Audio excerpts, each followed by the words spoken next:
Generally हमें बोला जाता है अगर हम आज राइटिंग टास्क 2 एसे के अंदर पैसिव टेंस के अंदर कुछ सेंटेंसेस लिख के आते हैं तो हमारा बैंड स्कोर इंक्रीज होता है। बट कुछ स्टूडेंट्स ऐसे भी तो है ना जो एक्टिव टू पैसिव कन्वर्ट करने में प्रॉब्लम फेस करते हैं।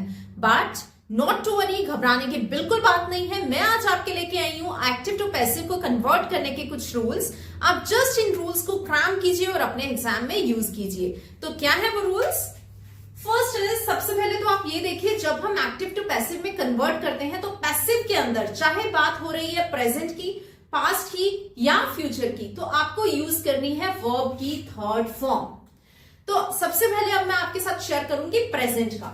अगर आपका एक्टिव टेंस जो है वर्ब की फर्स्ट फॉर्म है, डू है या डज है, जब आप उसे कन्वर्ट करोगे पैसिव के अंदर तो वो किस में कन्वर्ट होगा? इज, एम और आर में।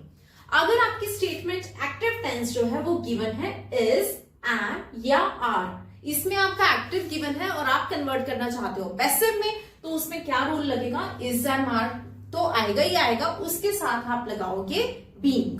बट याद रखिएगा, बीइंग अगर लगेगा तो वर्ब की जो फॉर्म है वो अपनी थर्ड फॉर्म ही आएगी, वो बिल्कुल भी चेंज नहीं होगी। बीइंग के साथ हमारी थर्ड फॉर्म आ जाएगी। अगर क्वेश्चन आपका है हैज या हैव में, तो जब आप इसे पैसिव में कन्वर्ट करोगे तो हैज और हैव के साथ आपका आएगा बीन, BEEN, बीन। अब बात करती हूं मैं पास्ट टेंस की। पास्ट के अंदर अगर आपकी स्टेटमेंट गिवन है वर्ब की सेकंड फॉर्म है या डिड है, तो जब आप उसे पैसिव में कन्वर्ट करोगे तो वो कन्वर्ट हो जाएगा वॉज में या वर में। अगर आपका स्टेटमेंट गिवन है वॉज या वर में, तो जब आप उसे पैसिव में कन्वर्ट करोगे तो वॉज वर के साथ आ जाएगा बीइंग। अगर आपकी स्टेटमेंट है हैड में, तो जब आप उसे पैसिव में कन्वर्ट करोगे हैड के साथ आएगा बीन। सेम एज जैसे हमने यहां किया था, प्रेजेंट परफेक्ट था हमारा हैज, हैव, उसके साथ क्या था? बीन।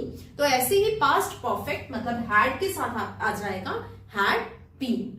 सो थर्ड आता है हमारा फ्यूचर टेंस। वेरी सिंपल, अगर आपको एक्टिव टेंस के अंदर दिया हुआ है विल और शेल, तो आप जब उसे पैसिव में कन्वर्ट करोगे तो वहां पे क्या बनेगा? विल, शेल के साथ आपने लगाना है बी। और अगर आपके पास दिया हुआ है एक्टिव सेंटेंस के अंदर विल हैव और शेल हैव आपको गिवन है, तो जब आप उसे पैसिव में कन्वर्ट करोगे वो बन जाएगा विल हैव बीन या शेल हैव बीन।